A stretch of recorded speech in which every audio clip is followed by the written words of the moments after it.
Welcome to Pario magazine, where I chat with individuals who have a desire to create. Today, I'm joined by a musician whose trio is about to release their debut EP, Stat.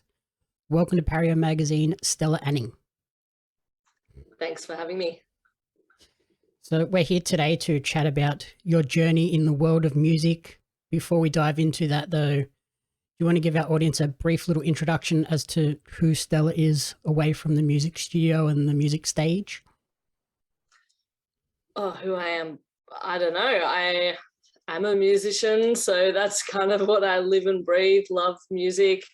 Yeah, I'm in a couple of other bands, Bitches Brew, which is run by Lisa Baird. She's pretty in the blues scene. So that's a really fun band. We're doing a few tours coming up. We played at Blues on Broadbeach recently.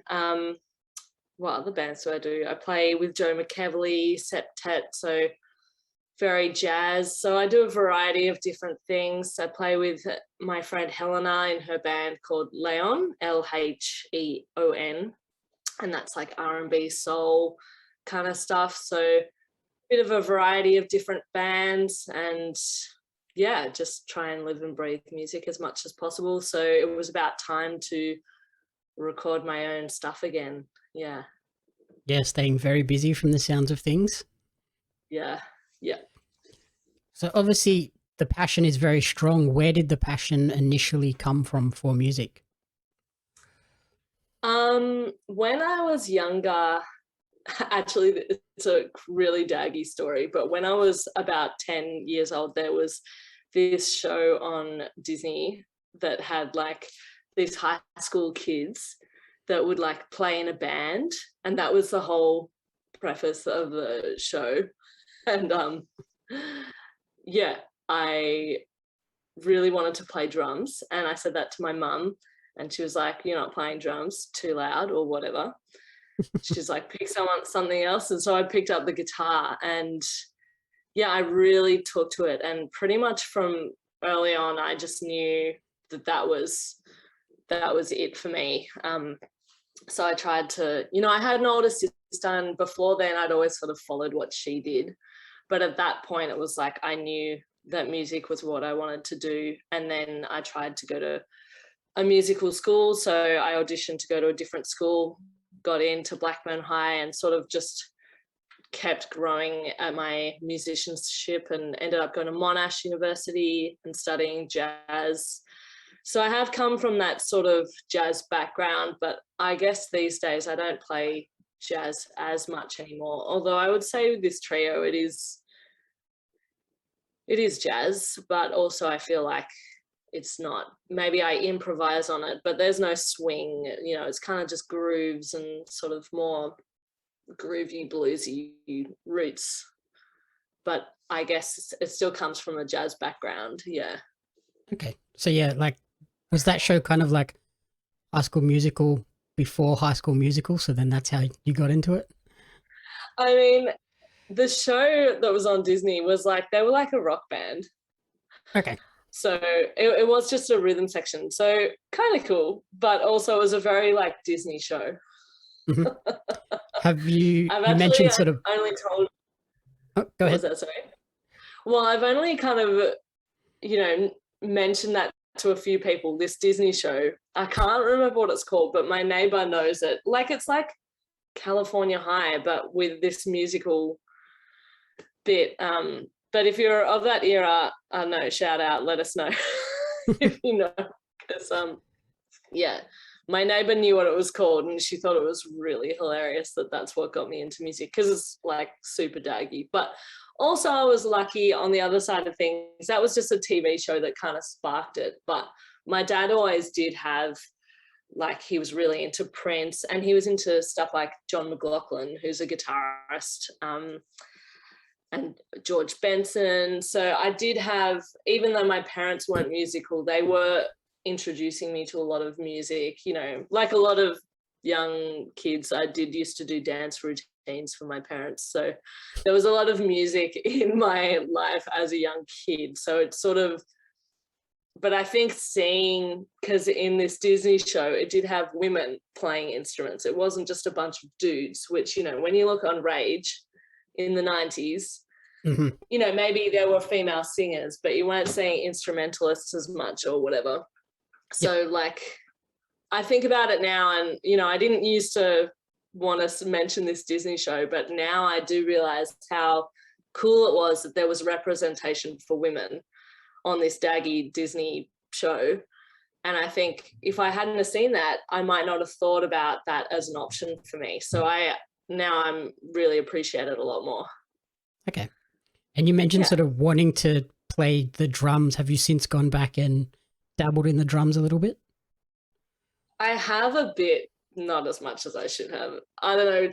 Now I realize maybe it was never the right instrument for me, but like coordination wise, it's just, I mean, I'm happy to play the bass or a horn instrument even, because I did play the saxophone and the flute for a little bit there.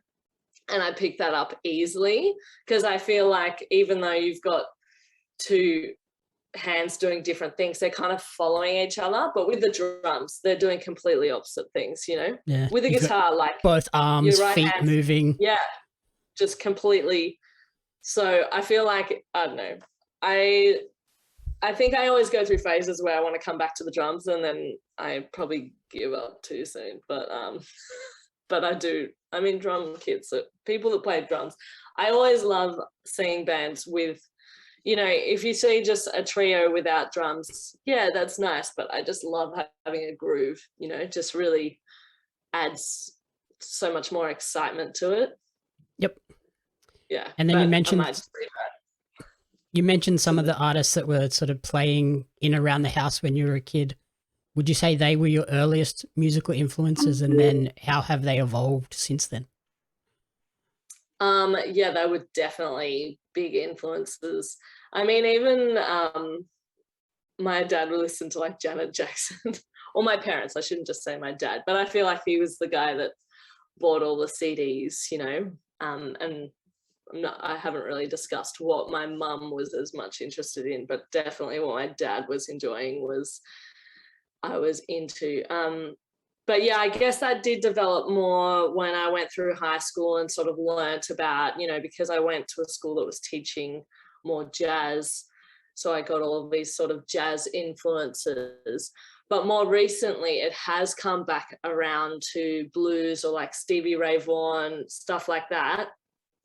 And also new artists, like I love Kruang Bin, which is a guitar trio. But like that Stevie Ray Vaughan stuff, you know, my dad was listening to it. So it is interesting that I've sort of come back to the things that were introduced to me early on. Yeah. And but, then how have those influences now played into the debut EP that is on the way? Yeah, definitely. I mean, there is blues stuff in there. There's a little bit of blues, although not heaps. So that definitely might have come from my upbringing. But more recently, I've, you know, loved bands like Alabama Shakes. I mean, they're a pretty mainstream band, but like an incredible band. And I love Brittany Howard. So I've listened to a lot of her, and that probably does come through on the album. Definitely more of my recent listenings are probably coming through on the album. And also there is one tune called Empty that is pretty bluesy, but I would definitely say that was highly influenced by the band that I play in Bitches Brew, because we'd been playing a few tunes that Lisa wanted me to play slide on. And as much as I love slide, I just never had to do it, especially coming from a jazz background. You know, I'm not a slide guitarist. It's like a whole nother journey. And I've always sort of wanted to delve into it, but I've never had a reason. And then Lisa just threw these charts in front of me that she wanted me to play slide on. So then that sort of influenced me to bring it into my own music. So yeah, that was fun. And then I still wouldn't say I'm a slide player, but fair enough. I can play a little bit of slide. Yep. How are you now feeling as the EP is getting quite close to the release date? Good. I did just do, we were in Perth, my partner and me, our first trip back to see some family, because he's from Perth. So while we were there, I was like, I got to book a gig in Perth.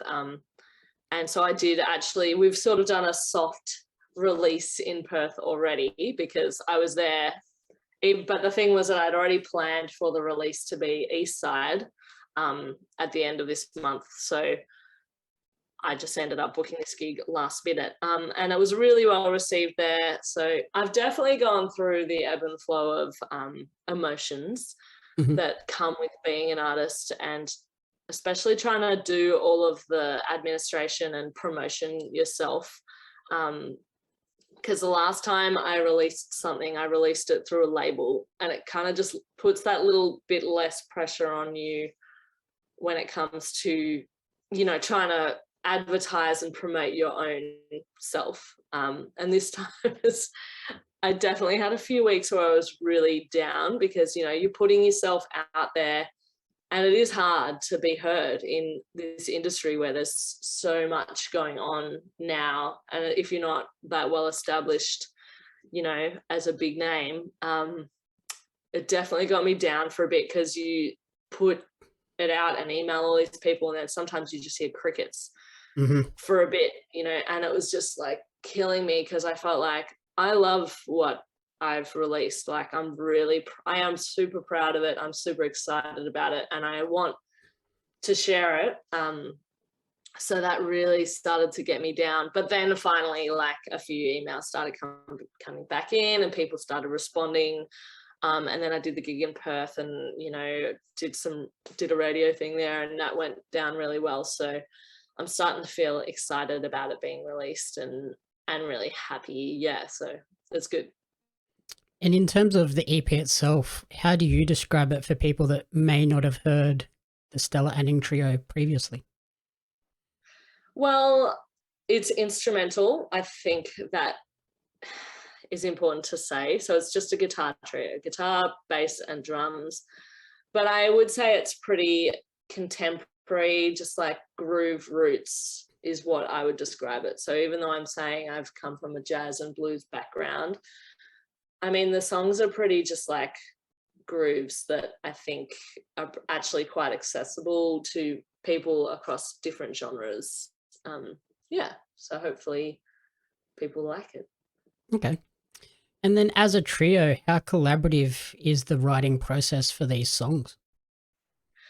I'm definitely in other bands that it is very collaborative, but this trio is pretty much just my songs that I've brought to the band.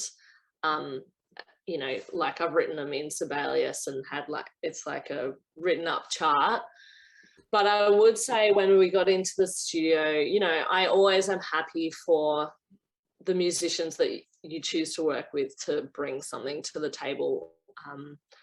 I had a few ideas of how the bass was going to go, I guess, because that's sort of similar. You know, I know what she's going to be playing because I've sort of figured it out myself. But there's definitely some Claire isms in there because she's just such a great musician, Claire Cross, who's playing bass. But with Joshua Barber is playing drums, and he is also a sound engineer / producer. More recently, he's been working with Georgia Fields. She's just released something that she recorded in his studio. So even though I hired him as a drummer, I kind of get this extra additional stuff that comes with his brain, which is really cool. So we recorded all the drums, and he's such a good drummer as well. Like he's just got such good feel and musicality and thinks outside of the box, probably because that producer side of things. But yeah, when we finished in the studio, he did end up adding some extra percussion bits and just little things that, I mean, I think as a drummer, you think of it, but definitely having that sound engineer background, you're sort of thinking about the bigger picture as well. So that was really helpful. And I would also say it's also been a collaboration with Megan Bird, who was mixing everything she recorded and mixed it. And, because it feels like they have such a big contribution to the recording, and maybe not always it's acknowledged, but I feel like, yeah, she was a real massive help to me and just really bringing it to life. And we definitely bonded over our love of the same kind of bands, even though I would say actually growing up, Megan was from maybe more like a metal heavy rock background. She now plays a lot of, because she's a guitarist also, she plays a lot of sort of folk roots country. I don't know, I should probably be like, that's not my style, but I think she's in a duo called Great Aunt, which are such a great duo. They're so musical. She plays all different guitars, mandolin, very musical. And then Chelsea, who plays with her, plays the double bass, and she's a drummer that I play in bands with her on drums. So the two of them together basically are a whole band as just a duo. So they're very musical. And it was just cool to have her ideas about how it should sound and bring it to life, which, like, we bonded on our love of certain bands, but then obviously we both have come from very different backgrounds, so it's always good to have another set of ears that are sort of helping you in that. Yeah, it sounds like there was a lot of like love and care put into this record, not just from yourself, but from everybody else that you brought in to help. Yeah, exactly. So even though I would say, the tunes are written solely by me, you're still bringing all of these people's musicianship to the table, and therefore it is still a collaboration. Yeah. And was this record written sort of mainly during this lockdown period? Was that why you sort of went the basically solo route in the writing process? A few of the tunes were written beforehand. We were supposed to get in the studio in March 2020. And obviously we probably could have. It was right on the cusp, but no one knew if we were supposed to, or if it was sort of still not, definitive answers at that point. But we decided to make the call that we wanted to err on the safe side. So we didn't record. But that just sort of did slow me down quite a lot, because then I ended up finding out around the same time that I was pregnant. So, even though we got out of lockdowns, I had a baby at the end of that year. So it made it a little hard to do anything in 2020 and even 2021. But we did record at the end of 2021. So therefore there was only a couple of tunes changed. I mean, I probably could have just maybe recorded more tunes, but I did cut a few that were originally going to get put on the EP because I had tunes that I liked better that came out of lockdown. One of them was very much a lockdown tune. It's called Killing Time. That was lockdown 5. And then one of the other tunes is called Growing So Fast, and that's about my baby. So not lockdown, but it was through the lockdown period. Yeah, but it did change a few things in terms of how I changed all of the tunes and how I approached things. But yeah, definitely it slowed me down a lot, because with a baby and lockdowns, it was just a lot to There's a lot going on. Yeah. And I definitely was not. There's the people that were very productive in lockdowns, and I would say if I wasn't pregnant, I would have been one of those more productive, not super productive, but yeah, it definitely, I was not that productive. Once I had the baby, I was doing gigs again once he was like 6 weeks old, because we had come out of lockdowns at the start of 2021. But yeah, in terms of doing my own project, that definitely that was in the back of my mind. I just wanted to be playing in the scene doing other people's projects because, you know, I was just trying to like have a baby and play music. So it's hard to juggle everything all at once. But now that we've come out with this, I've definitely got the motivation to just get back in the studio and do another maybe full-length album with the trio, because even though I don't know how it's going to be received fully yet, I am confident that I want to keep doing it because I'm really enjoying it. And given that you have that new level of like drive to get out there, are you excited for this EP to release and then head out on tour and do some live shows as well? Absolutely. Unfortunately, the band will probably change in due course because Claire is moving to Amsterdam, so that might make things a little tricky. So I might be looking for new members. But for this year, we have a couple of other shows coming up. I've just booked in a gig in Sydney. We're going to play at Lazy Bones in Marrickville, October 23rd. So yeah, I'm excited to do a couple of shows with these guys. I'd love to be playing all the time, but it just depends on how much people want to hear an instrumental trio. A lot of the time, people do want to hear singers. We do generally, I've done Paris Cat shows with this trio before at the Paris Cat, and we will always get like a vocalist. So, you know, I like that because I feel like punters love a vocalist, but also it gives us sort of, I love to try and put on, you know, a show in terms of, you know, bringing the ebb and flow of the performance and having a vocalist come in to change things. And then maybe I'll do a solo guitar piece. So I do try and change it up a bit. But I do want to try and still keep it within the sort of groove aspect of, you know, what I want the Stat or Stella Anning Trio to be. So yeah, there are a couple of shows coming up. So feel free to have a look at my Facebook page or Instagram. I'm always posting them on there. Okay. Yeah, perfect. Yeah, that was my last thing. Finally, where's the best place for people to support you and track this creative journey moving forward?